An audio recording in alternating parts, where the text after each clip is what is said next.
Good morning students. Already మనము basic terms అంటే accounts for non profit organisation లో basic terms ఏమైతే ఉన్నాయో అవన్నీ చూసాం కదా. అందులో మనకి టూ ప్రాబ్లమ్స్ ఉంటాయి కదా. First one is receipts and payments account, okay, and the next one is income and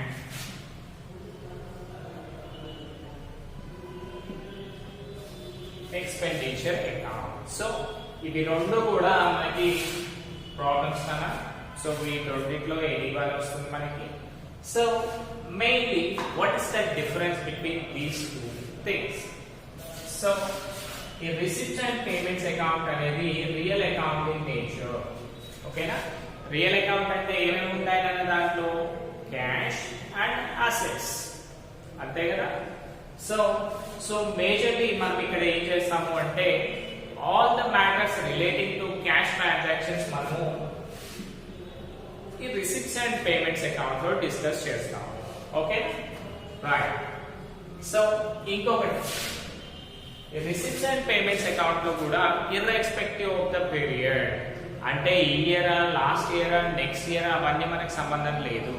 డబ్బులు వచ్చాయా రిసిప్ట్స్ లో రాయండి, డబ్బులు పోయాయా పేమెంట్స్ లో రాసి. Okay, right. Next income and expenditure account. ఈ ఇన్కమ్ అండ్ ఎక్స్పెండిచర్ అకౌంట్ అనేది nominal account in nature, because nominal account debit all expenses and losses, credit all incomes and gains కదా. రైట్. సో ఇందులో ఏం చేస్తాం అంటే only relating to current year, అంటే present year కి సంబంధించినవి మాత్రమే రాస్తాము. Okay, coming to the years కొంచెం బ్రీఫ్ గా చూద్దాం కదా ఇయర్స్ లో. సో ఇప్పుడు మనం ఉంటున్న ఇయర్ ఏంటన్నా 2020 కదా. 2020. దాని ముందు ఇయర్ ఏది వచ్చిపోయింది 2019. ఈ 20 తర్వాత ఏమొస్తుంది 2020 కదా. అంటే ఇప్పుడు చూడండి, మనం ఇప్పుడు ప్రెసెంట్ ఇయర్ లో ఉంటున్నాం కదా, 2020 కదా ప్రెసెంట్ ఇయర్, దాన్ని మనము కరెంట్ ఇయర్ అని పిలుస్తాం. ఓకే, అదే దీని ముందు పోయింది ఏంటన్నా ప్రీవియస్ ఇయర్. ఓకే, దీని తర్వాత ఏమొస్తుంది 21, that is next year. So ఇక్కడ ఏమర్థమైంది, ప్రెసెంట్ ఇయర్ ని కరెంట్ ఇయర్ అనాలి, దాని ముందుది ప్రీవియస్ ఇయర్, వచ్చేదాన్ని నెక్స్ట్ ఇయర్. ఇవి మనకి కావాల్సిన థింగ్స్ అన్నమాట, రైట్. సో ఇప్పుడు మనం ఏం చేస్తాం అంటే first receipts and payments account గురించి డిస్కస్ చేద్దాం. ఓకే, సో దీంట్లో హైలైట్ పాయింట్స్ చూసారనుకోండి మీరు. ఓకే, హైలైట్ పాయింట్స్ ఏమేమి ఉన్నాయి కదా, cash and bank transactions.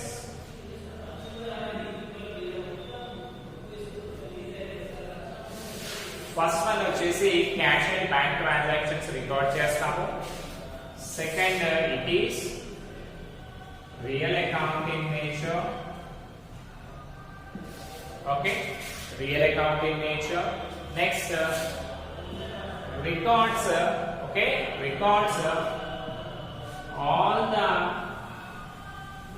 receipts and payments relating to previous year, okay, plus current year అంటే present year plus next year. అంటే let it be anything, ప్రతి ఒక్క దాన్ని కూడా మనం దీంట్లో డిస్కస్ చేస్తాం. ఓకే, సో ఈ రిసిప్ట్స్ అండ్ పేమెంట్స్ అకౌంట్ చేయడానికి కదా మళ్ళీ మీకు ఒక ప్రొఫార్మా ఉంటుంది. ఆ ప్రొఫార్మాలో ఉండే ప్రతి ఒక్కటి కూడా మీకు అర్థమైంది అనుకోండి, అంటే ఏది రిసిప్ట్ ఏది పేమెంట్స్ మీరు తెలుసుకోగలిగారు అనుకోండి, you will be the perfect gem of this. Okay, ఇప్పుడు మనం వాటిని డిస్కస్ చేద్దాం.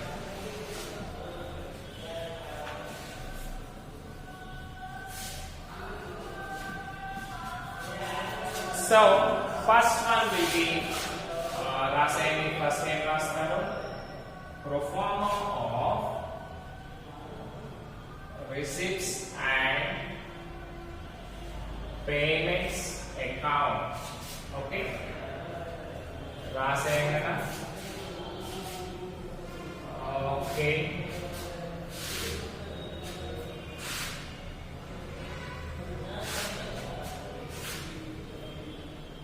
అది అయిపోతుంది కదా. నో ఇష్యూ కదా, not a problem.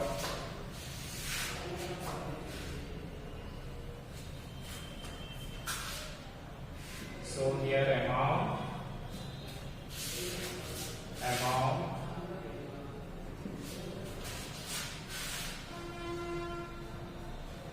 receipts, payments. అంతే కదా. రియల్ అకౌంట్ ఏంటి మనకు? Debit. What comes in, credit. What goes out.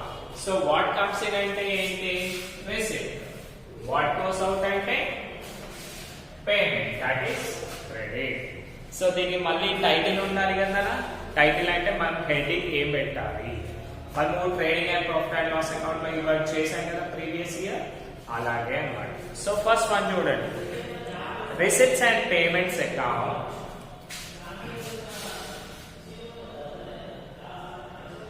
Receipts and payments account ఎవరిని రాస్తున్నాము? వాళ్ళ పేరు. ఆఫ్ డాష్ డాష్ డాష్, మీకు నచ్చిన పేరు పెట్టేసుకోండి. ఓకే, ఆఫ్ ఇంకా for the period ended, for the period ended మళ్ళీ dash dash dash. Suppose example నాది అనుకోండి, రిసిప్ట్స్ అండ్ పేమెంట్స్ నేను అకౌంట్ చేస్తున్నాను అనుకోండి. రిసిప్ట్స్ అండ్ పేమెంట్స్ అకౌంట్ లో Rajasekhar for the year ended. Year ఎప్పుడు ఎండ్ అవుతుందన్న మనకి 31st March 2021 అలా రాస్తాం. సో ఇవన్నీ కూడా మీకు క్వశ్చన్ లో వస్తాయి కాబట్టి నాట్ ఎ ప్రాబ్లం. సో ఇందులో మెయిన్ గా మనం ఏమేం రాస్తాము? సో ఇంకొకటి అలా సింపుల్ గా మీరు దీన్ని అర్థం చేసుకోండి, that is the best thing. ఒకవేళ అర్థం చేసుకోలేము అంటే మీకు ఇప్పుడు ప్రొఫార్మా ఎక్స్ప్లెయిన్ చేస్తున్నాను. ఆ ప్రొఫార్మాలో ఏవైతే ఎక్కడ ఏవైతే ఉన్నాయో వాటి బ్లైండ్ గా మీ బ్రెయిన్ లో పుట్ చేసుకోండి. సో ఎక్కడ ఏమొస్తే అది రాసేయండి, that is the answer. Totals calculate చేయాలి, బ్యాలెన్స్ చూపించాలి, that's okay. So first one receipts side అవుతాయి. ఫస్ట్ వన్ ఫేవరబుల్ బ్యాలెన్స్ అంటే మన దగ్గర క్యాష్ ఉందనుకోండి బిజినెస్ లో, ఫస్ట్ ఏమనుకుంటాం దాన్ని? టు బ్యాలెన్స్ brought down, అంతే కదా. This is the favourable balance అంటే మనకు అనుకూలంగా డబ్బులు ఉన్నప్పుడు టు బ్యాలెన్స్ బ్రాట్ డౌన్ అనుకుంటాము. సో అనుకూలంగా టూ ఆస్పెక్ట్స్ ఉండొచ్చు, ఒకటి క్యాష్, సెకండ్ వన్ వచ్చేసి బ్యాంక్. సో ఏం చేయాలి? రెండింటిని cash amount something, bank account something రెండు కలిపేసి మెయిన్ అమౌంట్ అవుట్ కాలమ్ లో రాస్తాం. నెక్స్ట్ వన్ సబ్స్క్రిప్షన్స్ అంటే మన చారిటీ ఇన్స్టిట్యూషన్స్ కి సబ్స్క్రైబ్ అవుతారు కదా, అంటే వాళ్ళు జాయిన్ అవుతా ఉంటారు కదా. జాయిన్ అయినప్పుడు ఏం చేస్తారు? సబ్స్క్రిప్షన్ ఫీ పే చేస్తారు, అంటే డబ్బులు వస్తున్నాయి కదా మనకి, అంటే that will be also receipt కదా. సో రాస్తాం to subscriptions,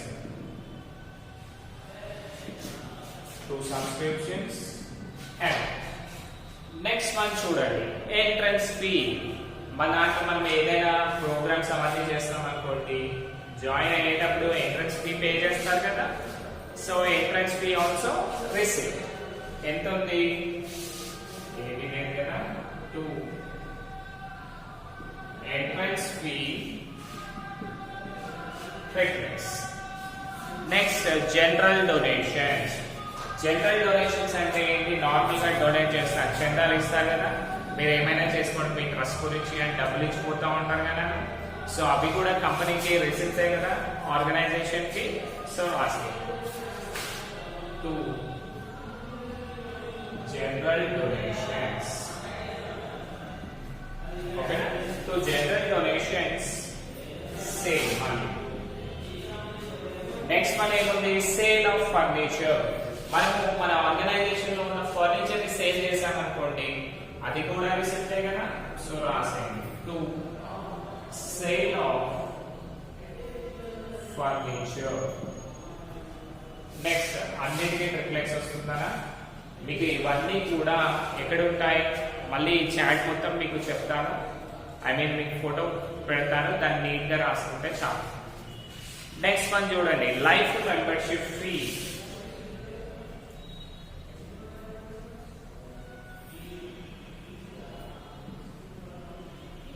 life membership fee అంటే కొంతమంది ఏం చేస్తారు, నేను మంత్లీ ఇయర్లీ పే చేయలేను, ఒకేసారి లైఫ్ టైం పే చేస్తాను అంటారు. అన్నప్పుడు వాళ్ళు ఏం చేస్తారు, డబ్బులు ఇచ్చే తీసుకుంటారు కదా. So that will be also receipt. Next one legacies.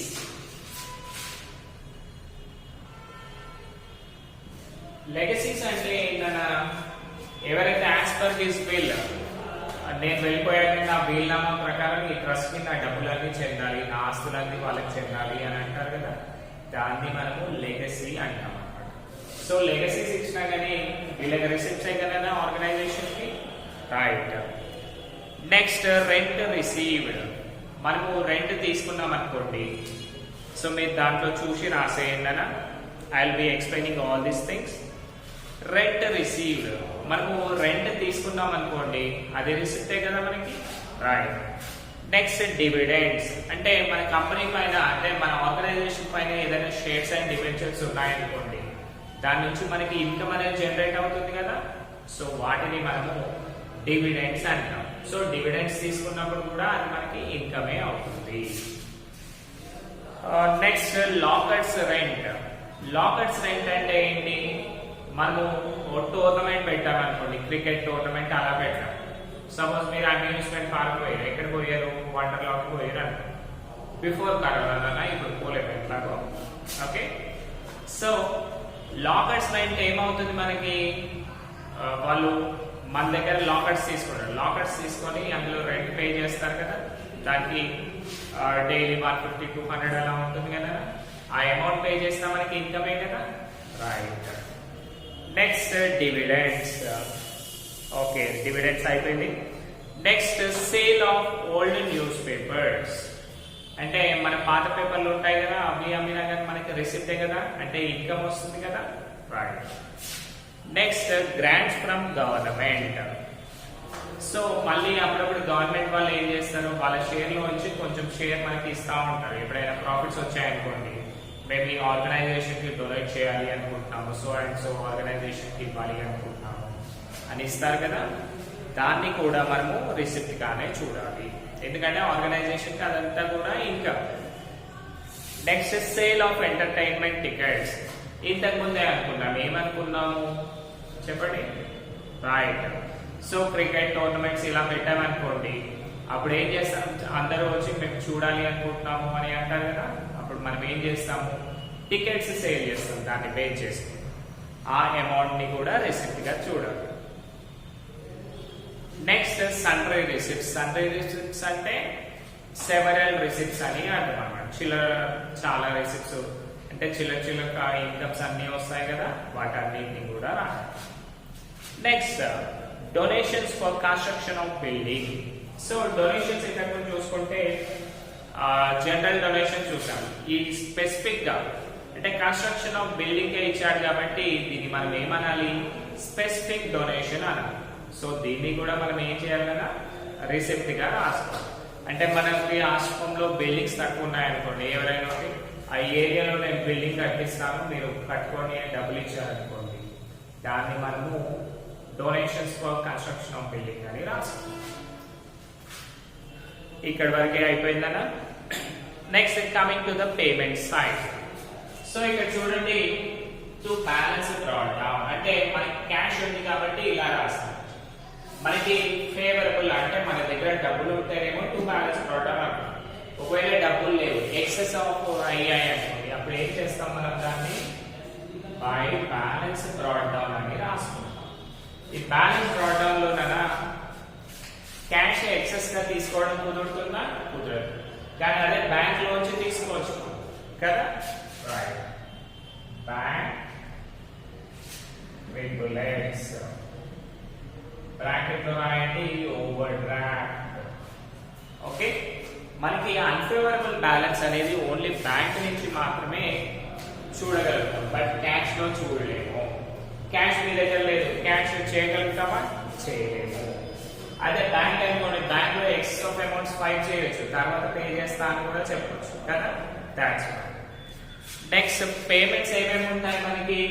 Receipts and payments organisation కి. నెక్స్ట్ వన్ వచ్చేసి salaries and wages.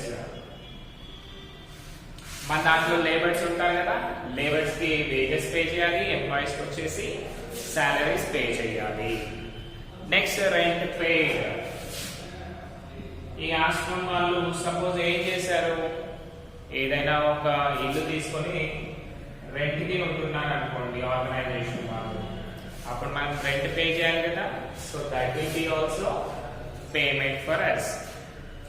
Next newspapers. ప్రతిరోజు మనం న్యూస్ పేపర్స్ కొనాలి కదా చదువుకోవడానికి, సో వాటిని పేమెంట్స్ గా కన్సిడర్ చేయొచ్చు. Next lawn mower purchased.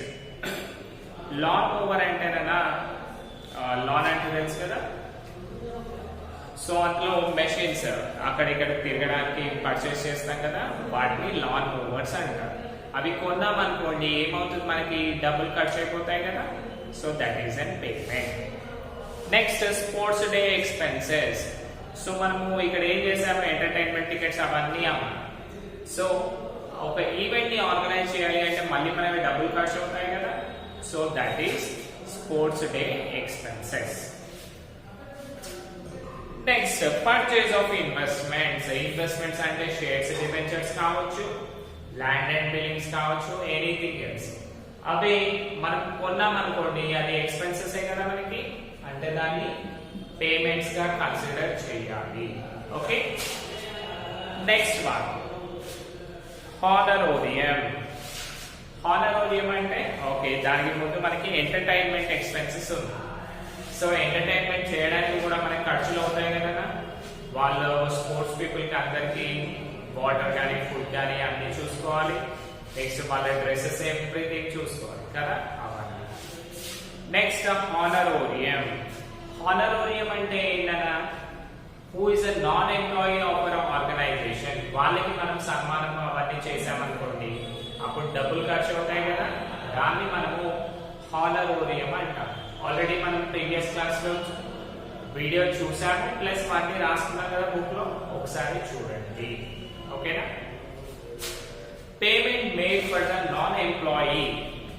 ఓకేనా, అకార్డింగ్ టు దేర్ ఏంటి వాళ్ళ స్కిల్స్ ని బేస్ చేసుకొని ఇచ్చేదాన్ని హానరోరియం అంటారు. Okay, right. Next printing and stationery. మళ్ళీ వీళ్ళకి ఏం కావాలన్నా ప్రింటింగ్ అండ్ స్టేషనరీ అంటే బుక్స్, పెన్స్, పేపర్స్, రికార్డ్స్ అన్ని మెయింటైన్ చేయడానికి కావాలి కదా, వాటన్నిటిని. Next books. మళ్ళీ ఈ ఆర్గనైజేషన్ లో ఉన్న వాళ్ళు చదువుకోవడానికి బుక్స్ అలా కావాలి కదా. నెక్స్ట్ సన్రీ ఎక్స్పెన్సెస్ అంటే చిల్లర ఖర్చులు అవుతా ఉంటాయి కదా, వాటన్నిటిని. Next interest paid. Interest paid అంటే ఏంటన్నా, మనము బయట మిత్తిలోకి తెచ్చామనుకోండి, ఇంట్రెస్ట్ కి తెచ్చామనుకోండి, ఆ అమౌంట్స్ పే చేయాలి కదా. నెక్స్ట్ స్కాలర్షిప్స్ పెయిడ్ అంటే మన ఆర్గనైజేషన్ నుంచి ఎవరైతే పేద విద్యార్థులు చదువుకుంటా ఉన్నారో వాళ్ళకి డబ్బులు పే చేసామనుకోండి, స్కాలర్షిప్స్ ఇచ్చామనుకోండి, that will be a good cause కదా, దానికి స్కాలర్షిప్స్ పెయిడ్. సో ఇవన్నీ ఉంటాయి కదా. ఇప్పుడు ఏవైతే డిస్కస్ చేసామో అవన్నీ కూడా మీకు రిసిప్ట్స్ అండ్ పేమెంట్స్ అకౌంట్ లో ఉంటాయి. సో ఇవన్నీ అయిపోయాక మీరు ఏం చేయాలి అంటే, లేదంటే ఇక్కడ వరకు తీసుకున్నాం కదా, మీకు నీట్ గా అర్థమవుతుంది.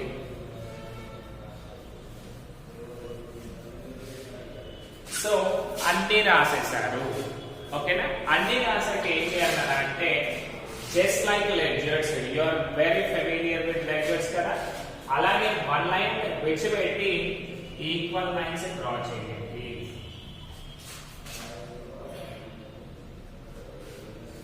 ఈక్వల్ లైన్ డ్రా చేసి టోటల్ అమౌంట్స్ అయ్యింది, ఏది హైయెస్ట్ అమౌంట్ ఏదైతే ఉందో అది రాసేయండి. ఓకేనా, సపోజ్ ఇది సైడ్ తక్కువ ఉంది అనుకుందాం, సో అప్పుడు ఏమనుకోవాలన్నా మనము by balance carry on, by balance carry on, cash కావచ్చు బ్యాంక్ కావచ్చు కదా, రాసేయండి. క్యాష్ ఉందనుకోండి క్యాష్ అమౌంట్ వేయండి, బ్యాంక్ ఉందనుకోండి బ్యాంక్ అమౌంట్ వేయండి. ఇది రెండు టోటల్ చేసి ఎక్సెస్ అమౌంట్ ఇక్కడ రాసేయండి. ఓకే, మళ్ళీ ఆ బ్యాలెన్స్ ప్రోడక్ట్ ఏమవుతుందన్నా to balance balance carry on వచ్చేసి ఇక్కడ టు బ్యాలెన్స్ డ్రాట్ డౌన్ అవుతుంది. క్యాష్ XXX, బ్యాంక్ XXX, రెండు కలిపేసి మళ్ళీ టోటల్ అమౌంట్ బయట వేసి.